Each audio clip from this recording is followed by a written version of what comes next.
everyone, আজি মই এতিয়া মানে জলকীয়াৰ পেকিং কৰিম দোকানৰ কাৰণে তো ভাবিলো আপোনালোকৰ লগত শেয়াৰ কৰো দেখাও কেনেকৈ মই পেকিং কৰো তো মানে দোকানৰ কাৰণে তো আপোনালোকক দেখাও তো ভিডিওটো একেবাৰে শেষলৈকে চাই থাকিব আৰু ভাল লাগিলে লাইক কৰিব সাবস্ক্ৰাইব কৰিব আৰু কমেন্টও কৰিব কেনেকুৱা লাগিল তো বলক ভিডিওটো আৰম্ভ কৰো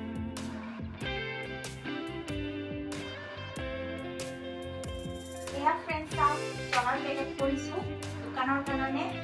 এইদৰে এইয়া পেকেট কিনি আনিছো আৰু দোকানৰ এতিয়া ভৰাইছো এতিয়া সিলাই কৰি যেটো পাঁচিং মেচিন নাই এই কাৰণে মমেৰে কাম চলাইছো এয়া চাও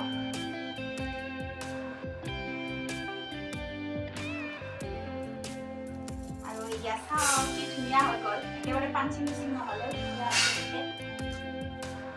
সাসুন কি এখানে আছে फ्रेंड्स एया साওক মোৰ এয়া পেকেজিং হৈ গল এনেদৰে পেকেজিং কৰিছো সাওক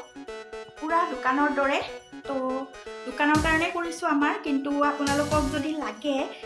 কমেন্ট কৰিব কাৰোবা দোকানৰ কাৰণে যদি লাগে কমেন্ট কৰিব মোক আৰু বাকি ভিডিওটো কেনেকুৱা লাগিল আপোনালোকে কমেন্টত জনাব আৰু যদি প্ৰথমবাৰলৈ আহিছে তেতিয়াহলে সাবস্ক্ৰাইব কৰিব